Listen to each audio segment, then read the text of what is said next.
Hello, and welcome back to the Granddad podcast, where we are finally on Riverside podcasting remotely. Granddad, you look like you're overdressed for Florida. What is happening? So, yes, this polar vortex that has dropped down from the troposphere is actually brought the biggest snowfall in Northern California, basically in a generation. They're setting new records of like 6 and 8 inches. But Wait, what you got to understand, go ahead, Florida or California? What are we talking Florida. about? Yeah, Florida. Yeah.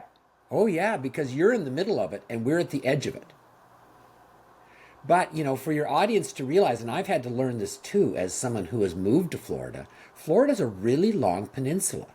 It takes so long to drive from one tip to the 7 hours. It takes me Yeah. 7 hours just to get to the Georgia line. And so Yeah. what you got to understand is, so if you draw a line between Naples and Miami, above that is subtropical, and only this much of Florida is tropical. So we're in deep cold here. At which point it's going into the 40s at night and not getting out of the 50s during the day. And for those of us Canadians and elsewhere in the world, what is that Celsius? I can't even remember anymore. 9/5 C equals F Yep. minus 32. So if you So say 50, that's 45 minus 32 is about 12 degrees Fahrenheit. Celsius. Celsius, sorry. Celsius, yeah. Yeah, that's cold for Florida. Well, Because you, when you we got to lived remember that the there, wind chill's cold. It's yes. really damp. And like I refuse to turn on the heat in my house. Well, just on principle alone, I you live in the know. tropics, damn it, and I'm from the Canadian West. I True. refuse to turn on the temperature because my house is at 60 degrees. When we lived in Florida with you, and Yep. you and I would plan our bike rides in the morning, and it was 40 or below, we would usually postpone at that Yes, point. we would. Yeah. And it's those of you who are winter weather bikers and think we're just a bunch of babies, don't forget that Philip biked in New England.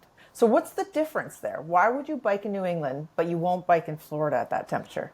Because I live just a click below the tropical line. So tomorrow's going to be 73. Right. So just wait. Whereas when you're in Calgary or in New Hampshire, yeah, it's going to get 73 in April. Right. So it'll never So happen. you just dress up for it, and that's the winter experience. Yeah. Yeah. But it's an old discussion. To be happy in North America, it's the 9-3 argument.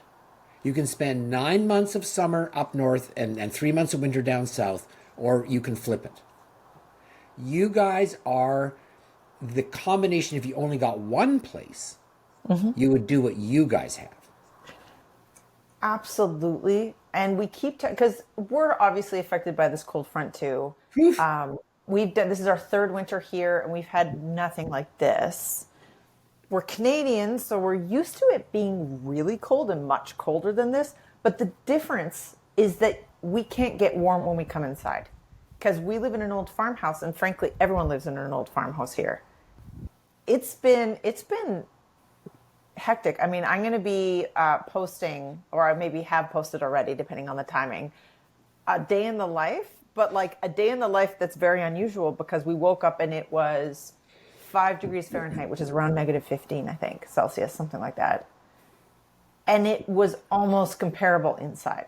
I mean, I have to sit my deodorant on top of the heater to let it melt a little bit. Soften. You know what I mean? Because it's frozen. Yeah. The dogs stared at me and then looked to the water bowl because it was frozen. Our olive oil was sludging. Yeah. And then we slowly lost water in some of our pipes. And we had a trickle left in the kitchen, and that went. And then something blew in the shower. Next thing you know, my husband was like under the house trying to see what was going on. Unsuccessfully. Trying to unsuccessfully fix it. Our spigot works, Yes. knock on wood. Yeah. So we go out with our bucket and we fill up at the spigot, and then we bring it in, and sometimes we warm it up, and that's what we've been using. The Yeah. story I like the best that I'm hearing from you guys is how much the people over age 65 are appreciating that you're living their childhoods. There's something to be said about there is a degree of climate shifting that's been happening since they grew up here. when they grew up here, this was kind of the norm. It would be cold for large stretches. They would get lots of snow and everything's canceled and no one can drive on these mountain roads. And their water would go out and they would be warming up by their propane heater. And they're watching us go through it now, our generation. And I think they're deeply amused. I mean, Harold, who we've talked about before, who's our wonderful grading guy, he's he's our savior. He's built so much for us. He built our wraparound road around this farmhouse. He keeps kind of checking in to be like, how are you guys holding up? And one thing he keeps saying is he can't believe how we're just rolling with the punches. I told him that our outfits, I'm wearing less than what I normally wear because I need to show off, of course, the swag. Oh yeah, of But course. Yeah. normally I Pretty have my shameless. hoodie, my zip up, my house coat, and then I slip into bed and I get as close as possible to my furnace, my personal furnace, which is my Yes, husband, of course. and with my socks on, and that's how we've been sleeping. It's it's very hard to understand how we automatically adjust to whatever amount of standard of living we have. The second you have a standard of living that's higher, that just becomes baseline and you forget all the past. Yeah. And it's really hard to remember that from 1980 till the year 2000, Americans' income doubled. Not in inflationary terms, real terms. And so no one said, wow, this is way better, I'm sure enjoying it. No, everyone said, oh good, got it, this is what it should be. It's a fact I've been trying to verify for a long time, but I read it and I believe it. The great catastrophe of the Great Depression was so unbearable because people were asked to have the same standard of living as their parents. So to watch you guys voluntarily walk out of 2020 standards and accept the standards of basically 1965 is part of your journey. I mean, I keep telling you, I think you have to document and talk about it. It's kind of what makes your site so interesting. Well, I've really enjoyed the historical photos that you've been sending me and how you keep referencing us as like historical reenactors. Yes, you are. And there's elements of that that are very true. I mean, we're now pumping water out of our well. I mean, we're using a Yeah. spigot. We're turning on our little propane heater, which if we had a wood burning stove that was functional, we would be using that instead. We collect our eggs from our chickens because we can't make it to the store because the roads are too hazardous. Impassable, yeah. Yeah, I think that one of the things I've been surprised is I think you need to show your viewers your heaters because Oh they're yeah, well, they're open flames. yeah. Oh, our cats. If they get too close, you'll You can smell smell. the fur burning. Yes, and when I tell people here in my, sort of upper middle class successful boomer community, they're just aghast. But isn't that dangerous? Yes. Yes, it's Yes, really and we dangerous. live in a house that would go up in like really fast. Oh, You you'll be know? lucky to get out. Yeah. Yeah, you'll be lucky to get out. Yeah. You'll get to pick one thing as you dash out. But there's a real, I have to say, I mean, just to sort of recap the last 6 weeks, and I know if any of you follow me already, you may have seen I've posted little bits here and there. But we started off Christmas break, me rushing to the school to pick up the girls because they had fevers. That was like day one of Christmas break. And then 3 days later, Mark was diagnosed with, or it found out he had strep tonsillitis, like he You could did? barely swallow. And Yes. then my throat started to hurt. So, of course, I went and my strep test came back positive. So we were pretty much sick all of Christmas. And then the temperature dropped. And with that comes no school because they just won't have people drive to school on days like that. So the You girls have drive been off. with us. You drive off into 40-foot drops. Oh yeah, no, It's it the makes mountains. it makes perfect sense to me. It's tough because they can't really tell you whether there's going to be school or not until the night before, the morning of sometimes. So it's hard to plan. I think the people around here who send their kids to school, you have to have someone available to take care of Yes. the kids when Yeah. they're around. You can't just have two people working 9 to 5 Yeah. job. So we're very lucky that we're in that situation. So I can have the girls with me. I can do my work from remotely. So it's been strange. And then during a snowstorm, and this is my own fault. This is part of learning about living here because I see myself as a winter driver. And so when the snow starts coming down a little bit, I'm like, it's not going to be a big deal. I just go slow. No, when the road is like this and you're driving in a minivan with not very much power, actually just stay off the road. So we're trying to get home and I get stuck on Doggett. And if you're from this area at all near Asheville, Doggett is like the tippity top of our mountain pass. And it was me. And the best part was I couldn't even just start sliding. I couldn't like reverse back to the part that I could handle and then go back to Asheville because the person behind me was stuck. And so we were both stuck and people were passing us being like, are you okay? Do you have to send the fire department? I call Mark and I'm like, just stay on the phone with me. So he's hearing me like panic. I got the kids in the car. All was fine. He came and rescued us. I may be good at winter driving, but I'm good at flat winter driving. I don't understand how to do. He's like, you ski the car. And I'm like, I understand doing like the back and forth to get out of deep the snow. rocking back and forth, yeah. Right. I didn't know this skiing technique. So he skied the van up. We made it. We slid all the way back down to our house. And then I said, I will never first of all, we're never driving in snow. Not here. It's just not going to happen. Second of all, if I can help it, when the roads are icy, we'll always take Mark's SUV instead. Yes. And you just have to learn that way. So combine that with feeling a little pent up because it's cold. It's kind of too cold to like enjoy the outdoors. We went for a hike a couple times, but like it's cold, you know what I mean? So we're feeling pent up. And then this last cold blast with our heaters going, our shower busting, we have laundry piling up, but I have to say you got to remember to keep reflecting back. We got to spend a lot of time together and it was really nice. And like the kids are at a really fun age. They're really enjoyable. They love playing games and like to them, it's a great time. Yeah, it's very hard to not throw out the baby with the bathwater. Yes, I get our lives are very convenient, but the trouble is we live in a space bubble now. We're not connected to our environment. We don't feel the seasons. We look at them through a temperature-controlled window. Yeah. And I got to tell you, I don't think that's good for humans. Humans were not built to be comfortable. Humans need stress in their lives, even though we hate it at the time and we dream of it being gone. In fact, it's really good for us. And so for you to be a little bit cold, well, that's when you appreciate spring. And I find, oh gosh, do you appreciate spring? We're really looking forward to it. Right? And I actually find the cold itself, and this is the part that's really surprised me, is I guess I always saw myself as someone who doesn't like cold, especially growing up in Canada. Yeah. I'm like, I never want to live in the cold again. I hate being cold. But I think that was more a preconceived notion I had of myself. Turns out the physical feeling doesn't really bother me. Correct. There's Right? little So things you were like, living hey, everyone else's statement. Yeah. Everyone else said you should hate it. I never hated winter, but then I dressed right and had seasonal appropriate activities. Yes.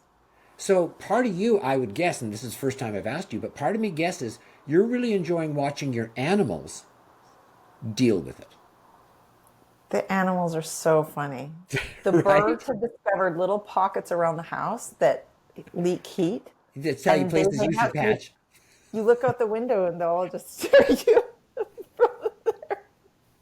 Our goats, I kept thinking I was overfeeding them. Turns out they were just fluffing up, like all their fur stands up. And your then dogs? our Pyrenees are like psychopaths. I see, because I'm thinking, I know they have the goat shelter, but like, are they warm enough? Is it okay? And I look out the window during the snowstorm, and Elsa is like lying out there, eyes half mast. She is so happy in that cold weather. And you know how you can tell that? Because they have two sets of fur, right? They have their coarse outer and then their inner fluffy insulating. If that snow isn't melting on the outside, you know they're toasty. And it collects on the outside. And it collects on them because they're perfectly insulated. And you know how else I know? It's because I compared them to our rescue hounds. The sissy indoor dogs. And Scarlett, I'll bring her outside for farm chores, and she immediately is like, no, no, no, no, no, no, no, no. Right, and all the snow melts and she's wet. Yeah, and it's true that you're forced to socialize. If you ask me some of the happiest memories of my childhood, it was being out on the West Coast with my old great aunts, and we didn't have television and we didn't have anything, and so we interacted. And one of the great things we always did was play cards. Mm. And so every night they were so happy to have us visit because they could play games with 2, 4 people and not just with themselves. Yeah. And I still have the happiest memories of those moments. We're doing some comparable things. We'll bust out like Uno, Snakes and Ladders, Yes. Candyland, Oh God, obviously. yeah, Candyland. But we've really leaned into, and this is actually something that Mark's brothers and their families have joined us in too. I think you heard about this, but like we'll open up Nintendo, Yep. and suddenly it on the coldest winter day when we can't go anywhere, we will have all of the Tisdall families on Nintendo all playing at the same time. And then we have everyone on speakerphone cursing each other, and the little kids are like, "I'm gonna beat you," and it feels like we're all together for Christmas, even though we're not. Yeah. And when else would we do that? If it was beautiful outside, we wouldn't be doing that. We'd be outside. I mean, We'd it's be hard to say at this time, but it's nice not to have any sun here in Florida because normally it's gorgeous sunny and you feel guilty if you're not out doing something. It's the pressure. Yeah, you're like, I should go, which is great when it's like that, but when it's not, it's nice to just kind of be a hobbit. Yeah, it is. And snuggle Look at up all and the warm down and eat. So I actually got invited out with some friends for dinner and I actually had hot beef with mashed potatoes. What? Well, That you is don't not do an that unusual when it's meal for 90 you. degrees out. You just don't do that when it's 90 degrees, right? It was delicious, by the way. It was a shepherd's pie. It was just great. Well, you've seen the pictures I've been sending. I've been cooking a lot and Yeah, exploring with like homemade pasta, and it's of all course. heavy, creamy, buttery. Like you just Winter, need that winter food. winter food. Yes. Yeah. So, Well, I think the one thing that you guys really need, I think that will really help a lot, is what the old people used to do. You need some place where once a week you can go and get really hot. So, that's your sauna or a hot yeah. tub. Which hot tub Wouldn't long that change term? everything? Just to Oh, go out. I mean, the danger is your kids will use it as a big bathtub. But just well, the yeah. just that you can go out and get really hot, even twice a week, breaks Yeah. the back of this perpetual inside your clothes, always skin pasty white because the blood isn't out there. Yeah. Investing in a hot tub will be great. It would change things. It really would. Yeah. I think that's what was missing in the Florida summers is like a cold plunge. You almost need to like really cool yourself off, and you never feel like you can really get cold enough in the summer in Florida. Right. Just like right now, you don't feel you can ever get warm enough. That's right. Right. So, yeah, so dealing with that is different than living in a spaceship bubble and looking at the world through air conditioned environment. Yeah, it is. So yeah, Very I much. mean, you're in a generationally cold winter. I can't wait to see if you guys can fix it up enough that it's actually pretty okay. We have our contractor coming by on I heard. Monday. So when we bought this place, I think we bought it, we closed like early September. The idea was we'd get all our sort of fixes done. We'd fix the foundation that's sinking, and we'd set up our pens, and we'd set up our everything, and we do it all before we move in and around February, because that's when our old lease was set to expire. And then the hurricane hit, and of course, Here we are. what are you going to do except run for your life? So we ran to our farmhouse. And then, of course, the guy we had ready to start in September, October, he got completely sidetracked on restoration. Oh God, So yeah, there he's were people finally, without bridges. oh, yeah. No, he worked on Gentry Farm that's not that far down. He was on there for months just trying to fix things up. Did they get And killed? so yeah, they were right on the Spring Yeah. Creek, just like our So they rental. got flooded, yeah. They did, and in fact, our old rental again, their landlords are in a good position because they have insurance, but they're working with FEMA, like the I don't know, I forget what that acronym stands for, but Federal it's emergency. the It's the federal yep, emergency.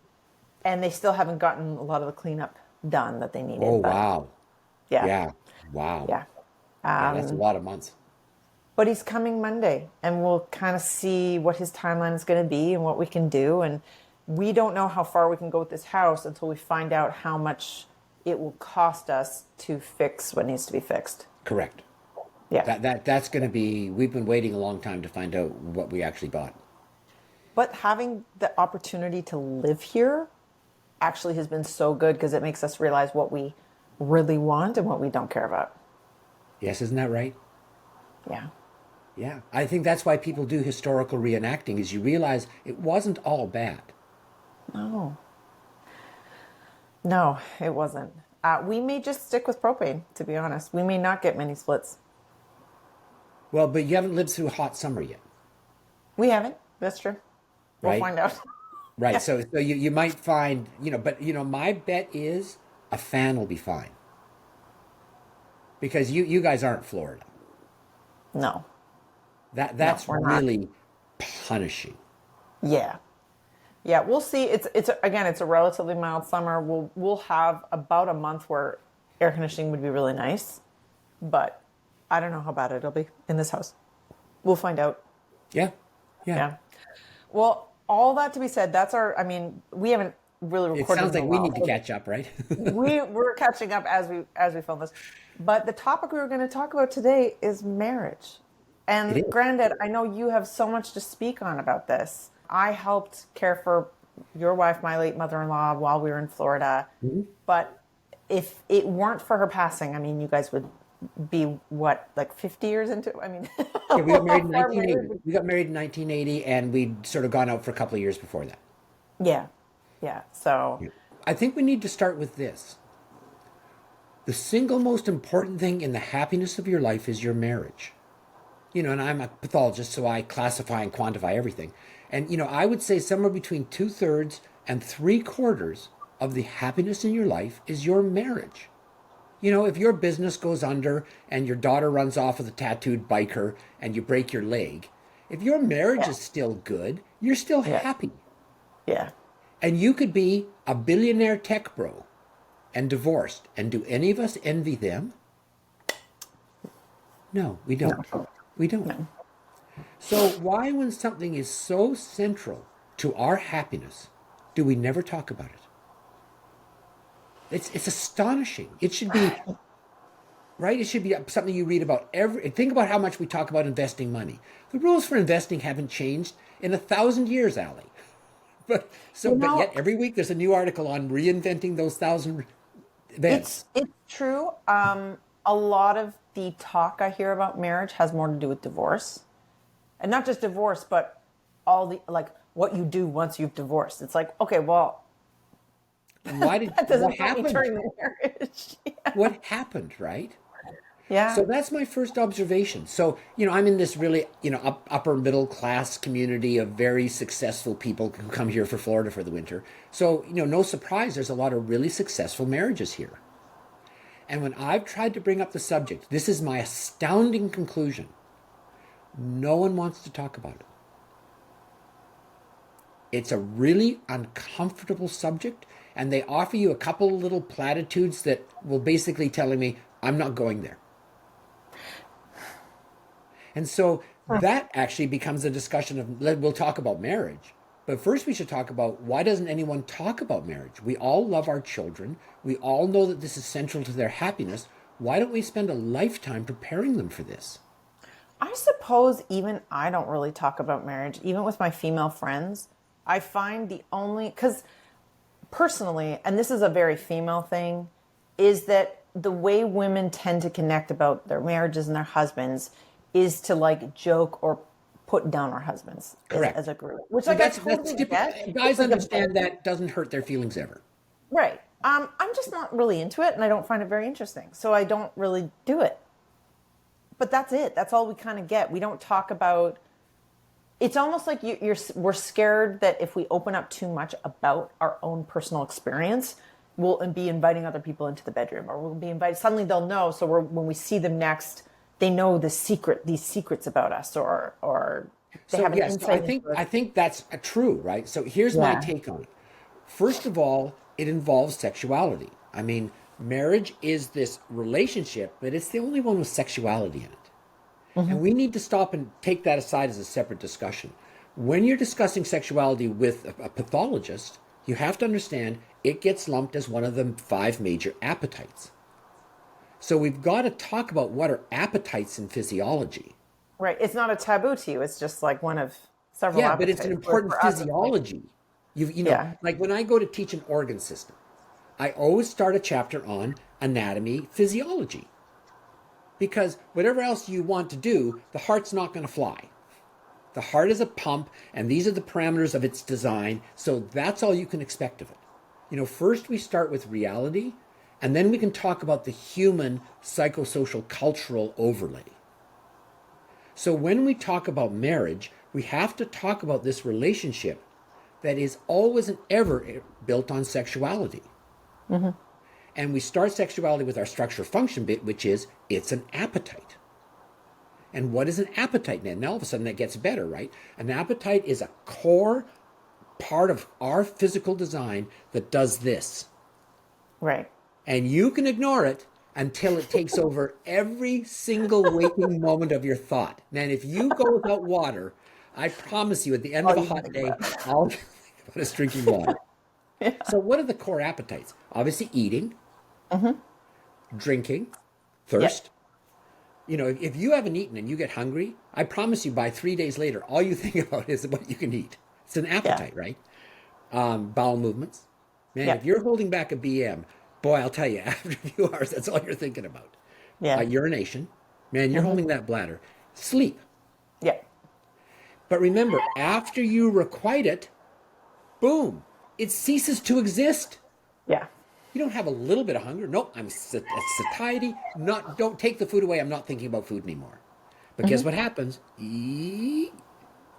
Right? So if you talk about the rhythm of that, I mean, we don't ever share information. You never get the really hard data in this, but of course I'm old and I'm a widower now, so who cares?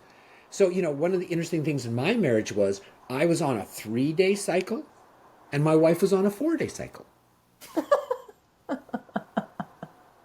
Well, for anyone who's married, once I point that out, you sort of go, huh, what am I? And you realize that built a natural, not unhealthy, but it built a tension into our relationship. Right? Because that's going to always be true of males and females, in my opinion. Well, and even look at the female cycle. We're going to be, it's actually, I mean, Holly may have been, everyone's going to be a little different, but like, it's going to be much more compacted into like the ovulation period. Of And course. then Oh, we're no. kind of not interested for the rest of the time. No, you can show that women can smell men's oily, sweaty t-shirts, and they will pick different t-shirts based on where they are in their cycle. Yeah, I can see that. Right? So this is a deep, fundamental core of who we are. And so the second I point it out, it just sort of becomes fun to say, huh, Yeah. right? Okay. Yeah. But so appetites build and then they requite, but they're never permanently requited. Okay. But sexuality is different than every other appetite because it's the only one you can't do alone. I mean, you can, but it's not fulfilling. Yeah. No, you Yeah. can't. You can Yeah. take the pressure off alone, Yeah. but you can't fully requite. And all really good sex is, I believe, healthy sex is about at least half of your pleasure is the response of the other person The other to you. person. Yeah. So, unlike eating, you can eat alone, you can drink alone, you can sleep alone. Boy, sex is two. And it's So, such a, I mean, that really just expands into the entire marriage, talk which about we can get complex. into. Like that your pleasure is their pleasure and their Well, pleasure is your I'll pleasure. flip that. No. There's no pleasure for me. If My it's not. pleasure is exactly proportionate to your pleasure. Yeah. So you kind of got to be careful that everyone doesn't do the gift of the Magi. Yeah. Do you know that story? No, Okay. but it's, So Henry was a very famous American short story writer back circa 1900. And he had some really hilarious short stories. But the one I always really loved was The Gift of the Magi. And it's the story of this newly married, deeply in love young couple. And Christmas is coming, and they really, really want to do something for the other person. And so she has this gorgeous long hair. It's her crowning feature. And he has a watch chain. He has this watch he loves, but no fob for it. And when they go to exchange gifts, he has sold his watch to get her hairbrushes. And she's cut off her hair and sold it to buy him a fob. oh, It's a yeah. lovely story, isn't it? Yeah. But there, when you come to appetites, a little bit of selfishness would have actually made that a would have been a happier story. At There's least on such one of thing their as parts. too selfless. Yeah. So again, we're down to this complex discussion. The other thing that I've learned about sexuality, and it actually comes out of my practice, believe it or not, because I was in this medical partnership. And it turns out when you're in this lifelong partnership with these really high quality people, and I was with the best people in the world, it turns out that it has many aspects that are like marriage. And except that now instead of the glue being sexuality, the glue is money. Mm-hmm. And what surprised me was the comparisons and similarities of money to sexuality. Hmm. It drives our identity. Yeah. It's deeply personal. Yeah. No one can ever talk about it. It's a deeply intimate subject. No one's ever allowed to, although we are all calculating machines and we all guess it to the last penny. No, no, you didn't. Pretty Yeah. sure I did, but no. So I kind of lump business partnerships with money as I do male-female partnerships with sexuality. It's the glue. It's something you should really know about and talk about and pay attention to, even though we can't, because it goes deep into our identity and our childhood and positive and negative experiences. And it's so nuanced, Allie. One of my first rules of marriage is you're never allowed an opinion on someone else's marriage. Ever. When that door shuts, you can never imagine the timely kindnesses, the deliberate cruelties, Mm-hmm. the deeply, deeply human moments. You know, the kindness at the critical moment can carry all sorts of other bad behaviors. It's really hard to not judge other people's marriages. I find myself, or assuming, or Well, that's why I say curiosity, it, or right? You yeah, have to have that discipline. My favorite one is when you're watching the live cop shows, and they go up to break up a marital spouse because the wife is called because she's getting beat up. mm-hmm. And when the cop goes to pull her husband off, she turns on the cop and starts to beat on him. Yeah, It's a good metaphor for marriage. yeah, So you're never allowed an opinion. Okay, so not talking about our marriages, but talking about our children, right? Because I've just recently been through this and I've still got one to go. How do you help your children have the best opportunity to be happy in life is to have the best marriage? So that's a theme that we can all do. It takes out our identity and we don't have to go into sexuality, like who wants to go there. But we can talk about, imagine now it's your children, and then you can quietly look in the mirror and compare yourself to it and no one has to know. So this is my belief. And remember, no one will talk about this. So apparently I'm the only one. I think you're allowed, first of all, this formula. Happiness equals reality divided by expectation. mm-hmm. So if you haven't set the happiness to reality right, it's never going to work. So my parents, two of the most decent, thoughtful, clever people God ever put in this world, had the most poisonous relationship in their marriage I've ever heard described short of murder. They truly, over the years, grew to really loathe each other. How did it? Can you tell the story of how they met, though? And I know this is taking a lot of topic because it's such a beautiful story, I despite think it's where it led. But I yeah, think it's one of the most romantic stories I've ever heard. yeah, So all my great uncles and grandfathers all fought in the First War and all either died or were really harmed by it. So my mother, born of sort of a nice near sort of out of Jane Austenish, that group of people. And her father died when she was 3 years old from complications of prisoner of war camp in Germany during World War One. So her mother took the last little bit of money they had, and she was determined that her children were going to have every opportunity. And so she moved to Point Grey, which is the neighborhood in Vancouver that backs onto UBC, because her children were going to go to college. And we're talking 1920 here. I mean, we're talking, this is in the 30s. Women didn't go to college, and my mother did. And it was a great mm-hmm. sacrifice by my grandmother, bless her soul. And so they lived in Point Grey. And behind them lived the professor of geology, Harry Warren. And he had just apparently by my mother's description, so take it from that, she was just this absolutely ridiculous woman who was this fussy, busybody, not Like his terribly. wife, or Yeah, this is the Mrs. Warren. yeah. And they lived with a hedge separating them, just like out of Beatrix Potter, you know? And so she was always the source of great amusement to my mother and her sister. And one day in 1943, it must have been, she comes through the hedge, to everyone's astonishment, because they were, on polite but not friendly terms, and said to my mother, I've got to ask a favor of you. My much younger brother is coming home from the war to train for his officer training, and I just can't imagine what to do with him.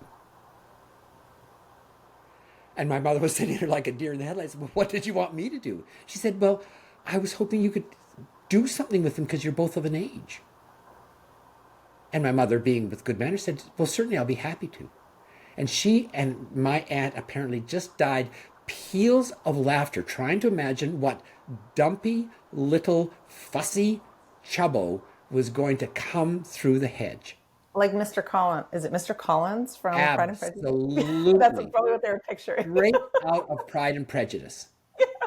And I don't think that scene doesn't resonate with me. And so there they were, the appointed time, waiting in the backyard with this hole in the hedge, waiting for Mr. Collins to come through.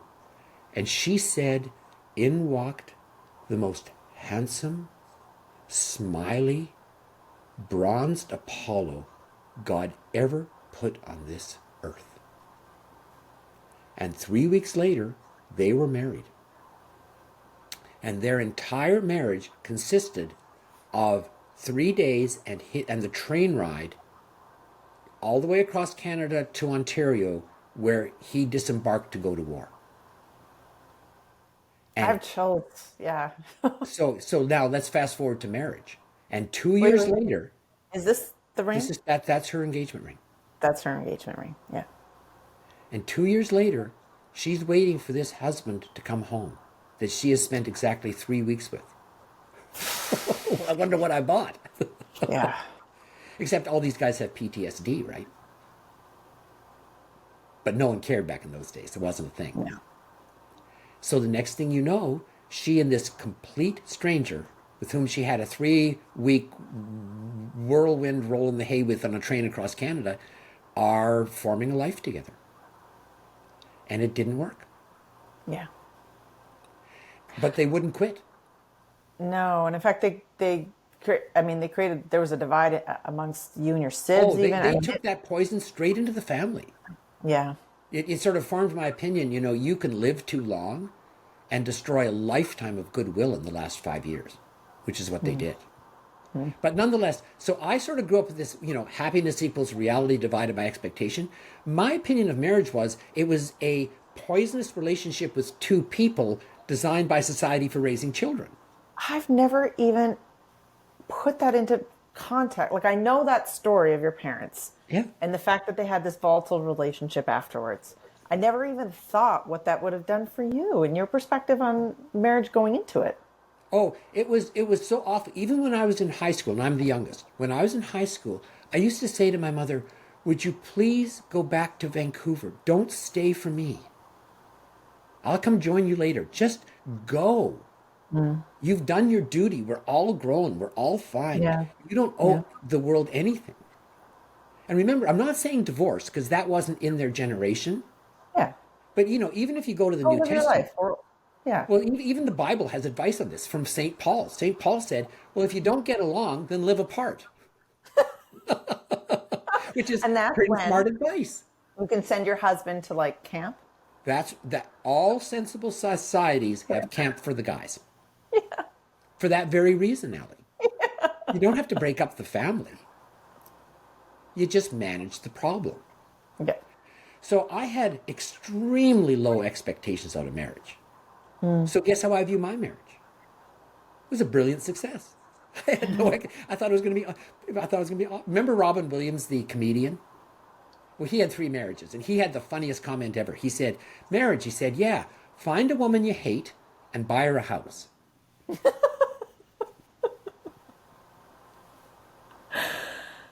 So, what do you think are, if you were to pick like a rule of how, I mean, I don't know if this is too So how do you simplified, manage but like, expectations, okay, there you go. Yeah. right?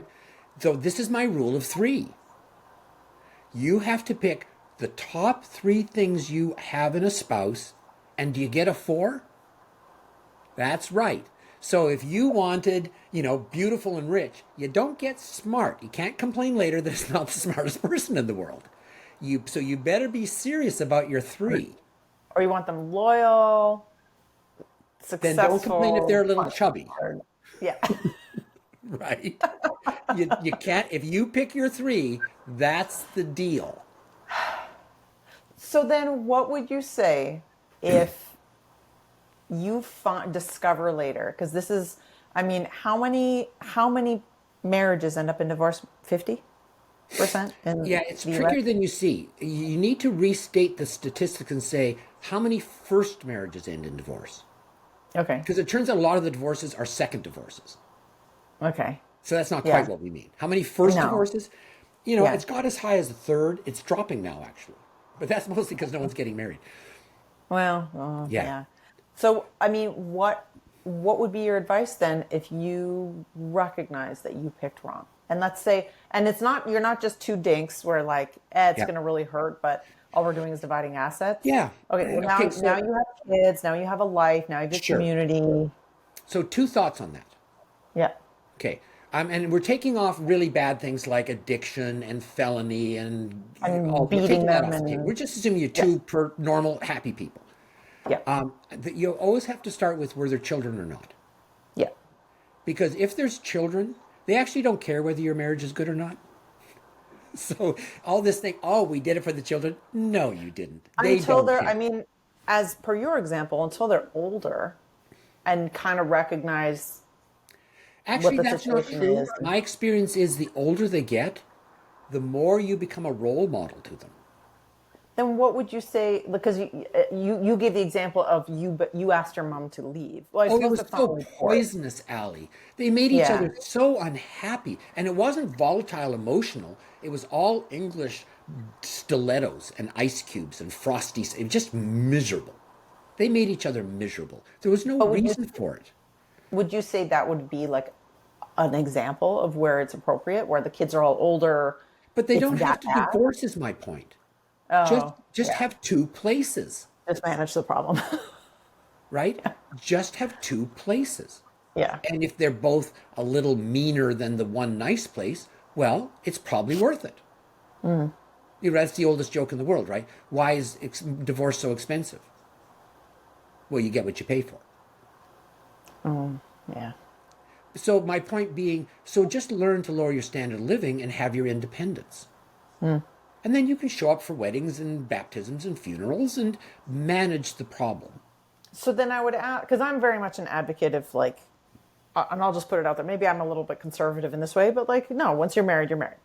And it's not to say that I don't understand why people divorce. Like, I see it all the time. I Well, don't judge wait, them for are it. you allowed an opinion on someone else's marriage? No, There you no, go. this is more Right, for so my start with own that. thing. But what I'm wondering is, what is then really the difference? If you're going to have two places and live two different lives, what's then the difference between a official divorce and a separation? Oh, well, okay. Remember how many times I said to you, why don't you and your common law husband get married? How many Like times before did I we, say that?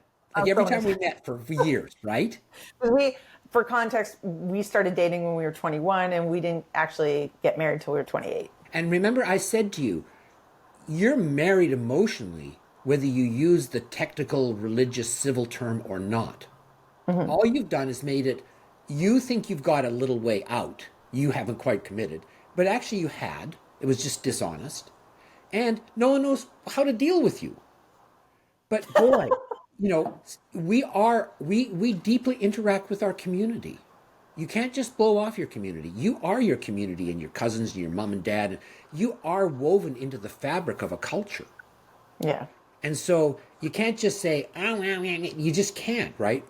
70,000 years of human existence have come to what conclusion? We have a marriage ceremony that says, we get it. This is my husband. Yeah. I mean, A billion women in the world go, ah. we could go down the rabbit hole of reasons why I did that. A lot Oh, of no, that no, was I'm not because talking about of, your marriage. I'm saying, so divorce is the same thing. There's a cultural fabric. So in my little hometown, what was so interesting about living in Exeter was it was so small, we knew everyone and grew up with everyone with our children for our generation. Mhm. And one of the prominent people in town, whose kids I'd coached and kids went to school and wives, friends, and all that, totally unexpectedly to everyone, including his wife, left her to be with a 35-year-old, 20 years younger. Mhm. And so, I obviously I did lots of sports with all the local guys and stuff. I can't tell you what the response of all of us 50-year-old guys was. I mean, one of my friends actually said to me, "That's a choice." Hmm. That's how deeply it tore the fabric of our community. The only time my wife truly lost her temper with me, I mean, she was a Finnish Lutheran man. That was flat. Was we happened to see this guy and the 35-year-old at one of the little local restaurants. And as we walked out, hi, hi, hi, and left, and just innocently, honest to God, Allie, I didn't mean anything. I just threw out there. Oh, sorry. I just said, well, they seem happy. Oh, Holly did not like that. oh. I mean, she didn't let that go for years.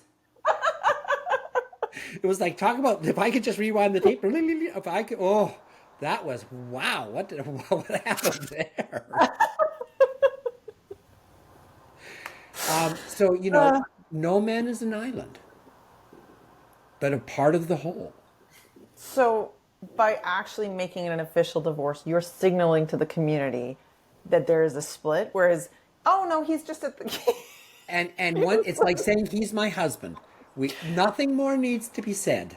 Oh, Yeah, and what's the next thing if you say this is my husband? What's the next thing they say? Oh, how long? Ah, 12 years. Oh, 2 years. That's cute. yeah. And do you So have it's children? basically because a divorce is disruptive to The fabric of your everyone in your culture. circle. Yeah. So one of the really great weddings went to, it was really, really good. I had to do one of the readings. And so I'm up there in this, as by American standards, really old church. And we were celebrating historic event in any culture, the marriage of a man and a woman. And as I was reading it, I realized I wasn't reading, the reading wasn't for the groom and the bride. The reading was for the community. All our old friends who had seen him, this little guy, all the families, and they're there with me doing the standard words at a marriage. It's no different at a Jewish wedding. Everyone knows the words. It's not about the couple, it's about the community weaving its fabric. Hmm. We all know how hard marriage is.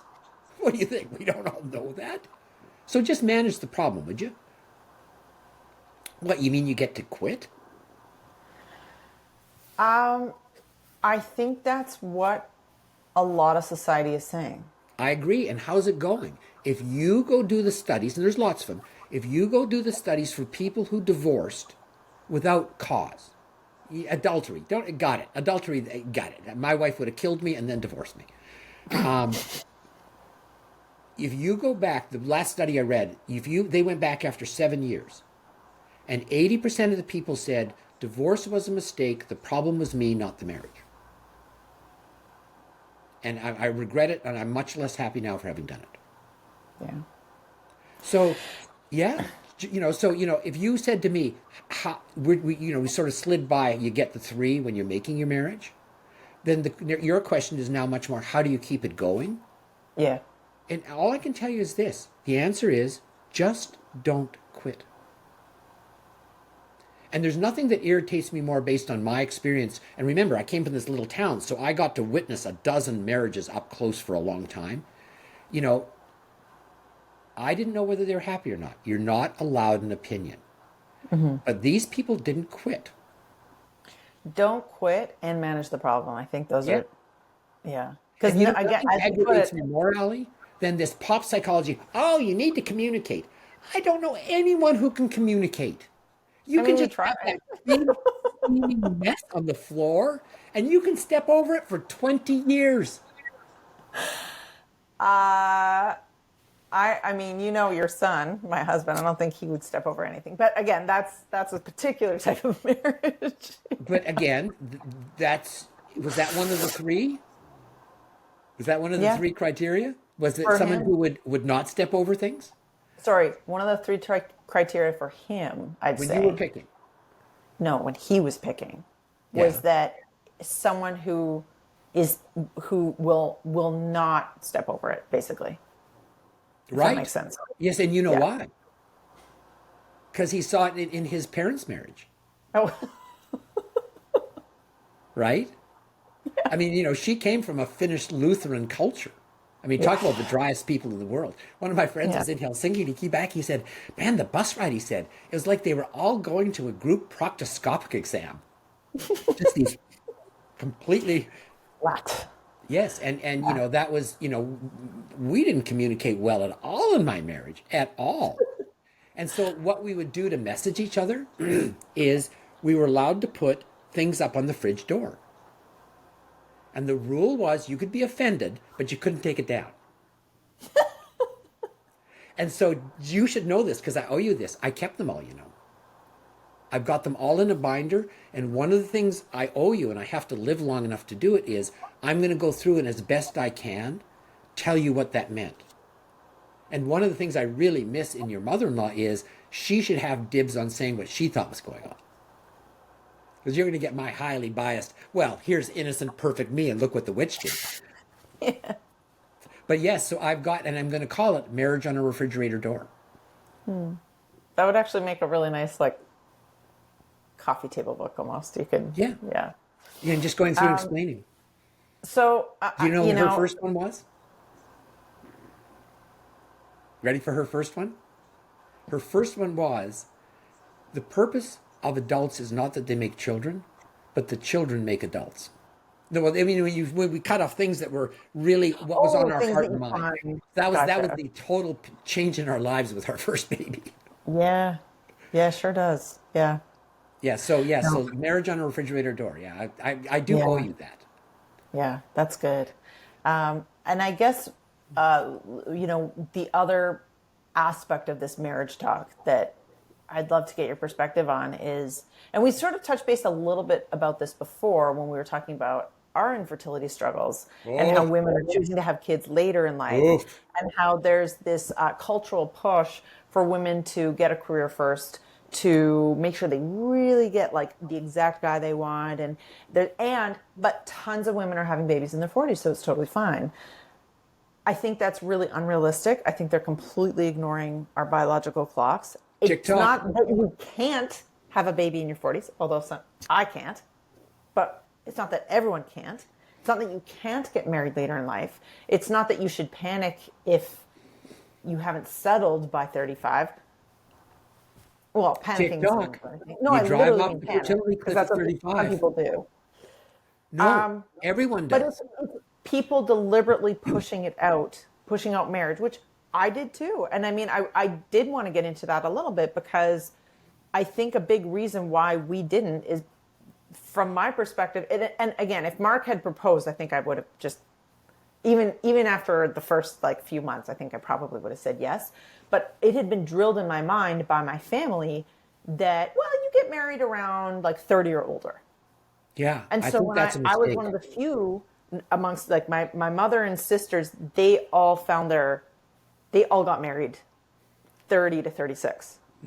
And so that was the expectation for myself. And I think it was around 24, 23, 24 that I was looking at my husband or my now husband and was like, I think I want to get married.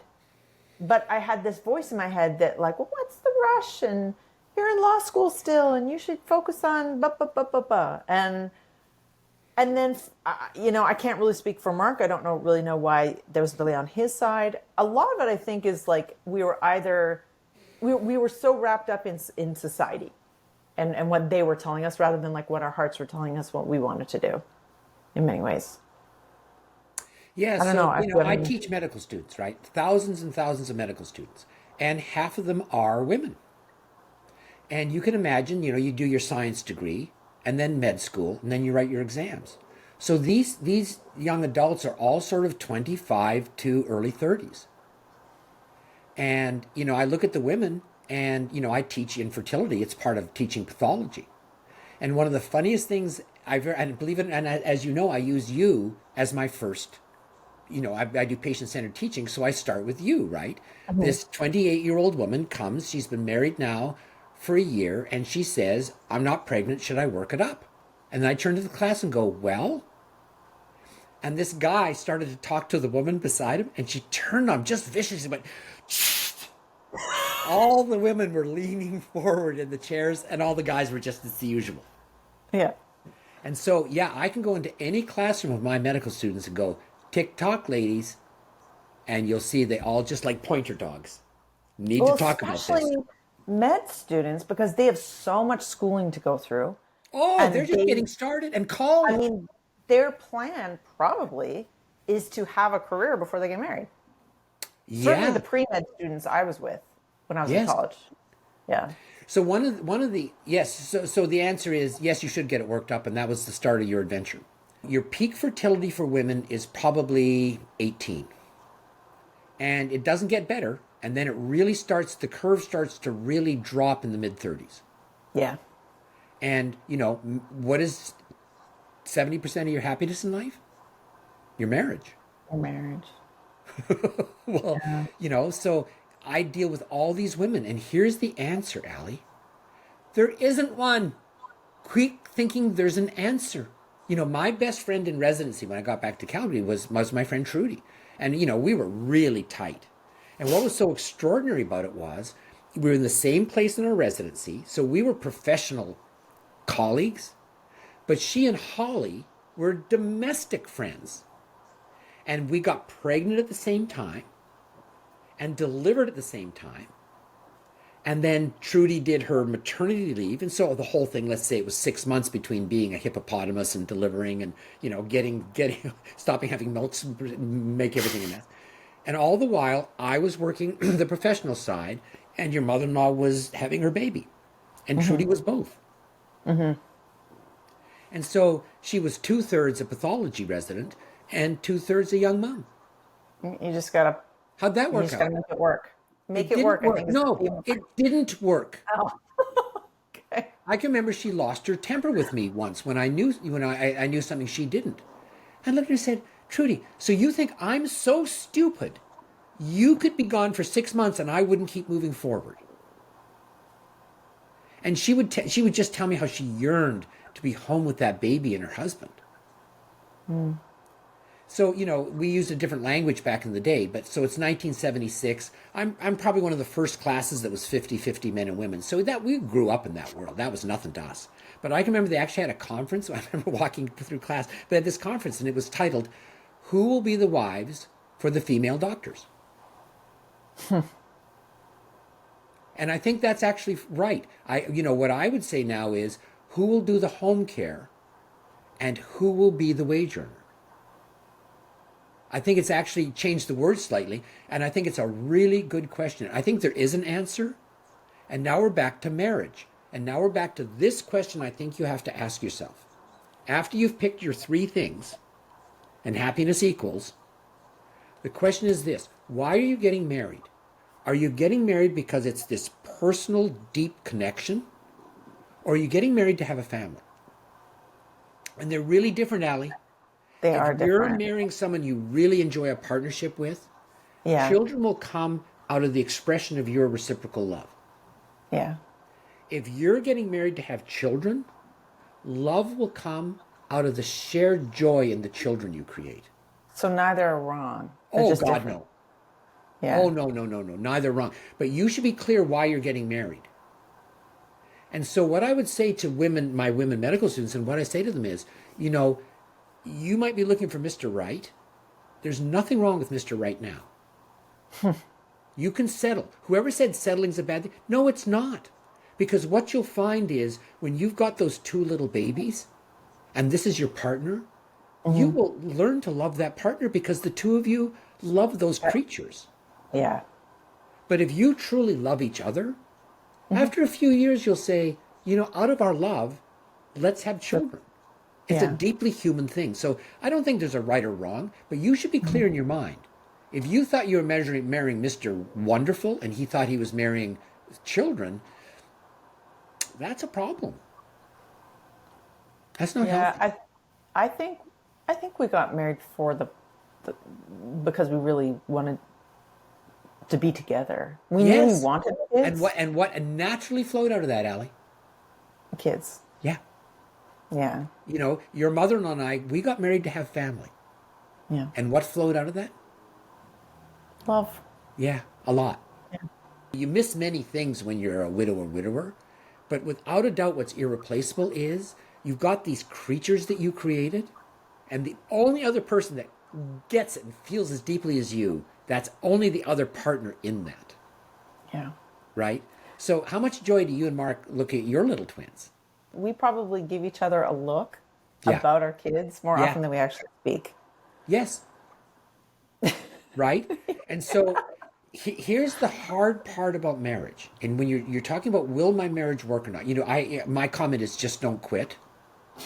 But you've got to understand in that is you've got to give up self. That's why this career stuff is a bad place to start. Marriage is about giving up yourself for something bigger than the two of you. Yeah. So, Mark describes it as synergy. yes, Yeah. you don't add, you multiply. But Yeah. you give up yourself. Yeah. And I mean, I have older half sisters, but they didn't grow up with me. So I'm very much an only child. And I have a very selfish streak, which can be beneficial in certain areas. But I've had to really learn, even in the last like year or two, I've had to actively learn how to kind of like put that down and put my husband and kids above. And then I'm like shocked at how much I get from that. I'm like, wait a second. By not being selfish, I'm getting more. How is that Yes. possible? Yeah. Right? And we're in an environment that says, oh, you're being taken advantage of. Yeah. So one of my neighbors, Yeah. I asked them, okay, tell me the rules. You know, you have kids. What do you tell them about marriage? It turns out nothing. They don't ever talk about it. But one of them said she's thought about it a lot, and she actually called me back and she said, okay, I want to tell you my two rules. I said, that's great. What are they? And she said, well, the first rule is, and we worked a lot about how to phrase it. So this isn't exactly her words, but this is what she basically said.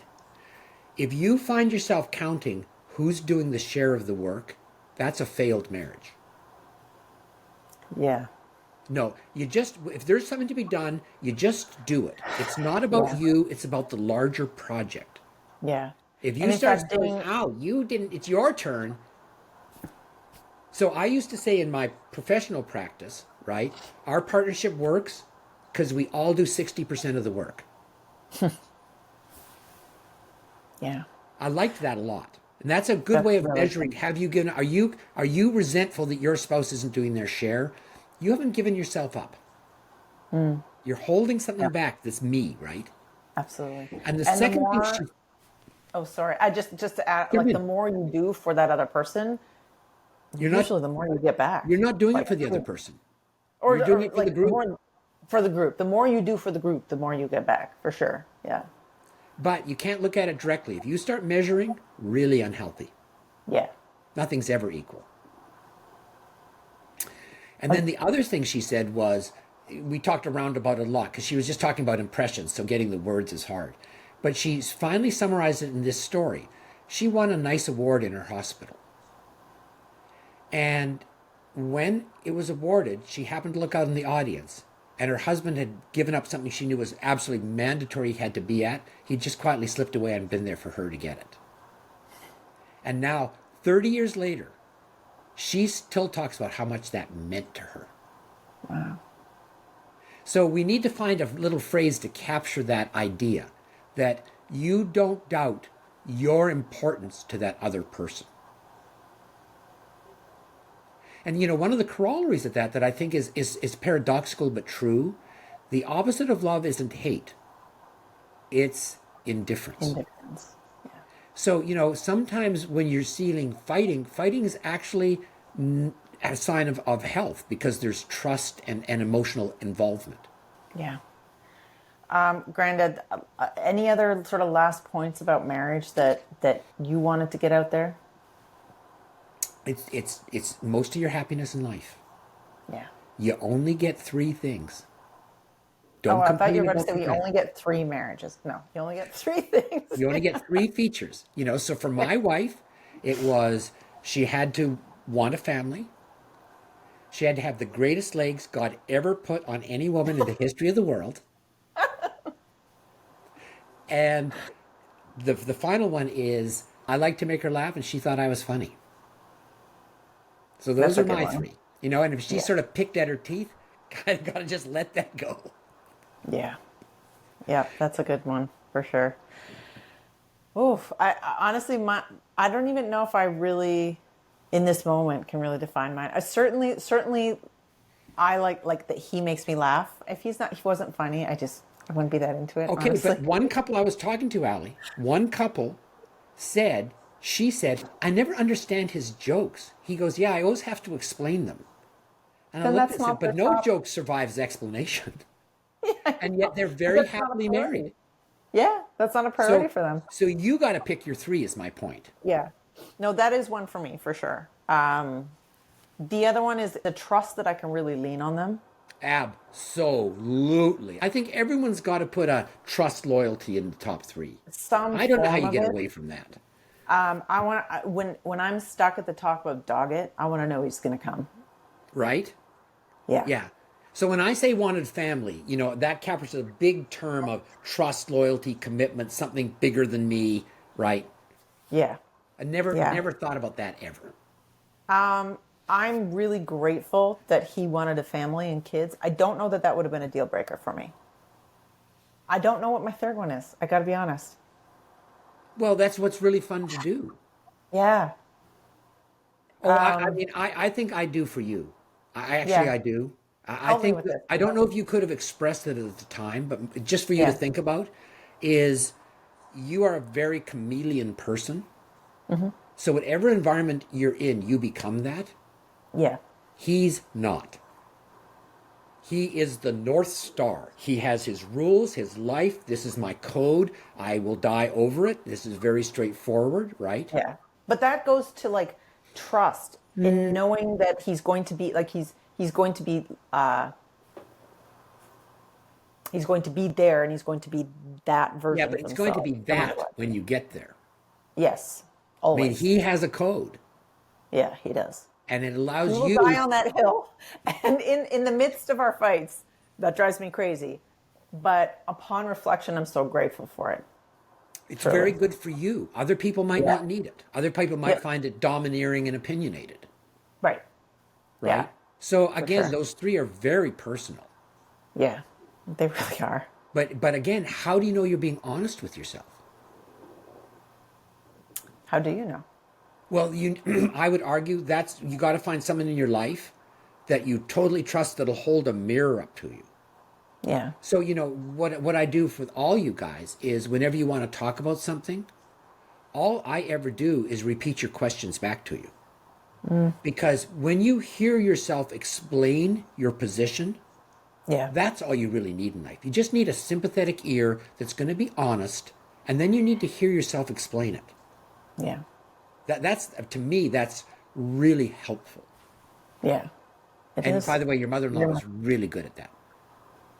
she was. Yeah. She was really good at that. Well, before I start weeping over my mother-in-law, I think let's wrap it up for today.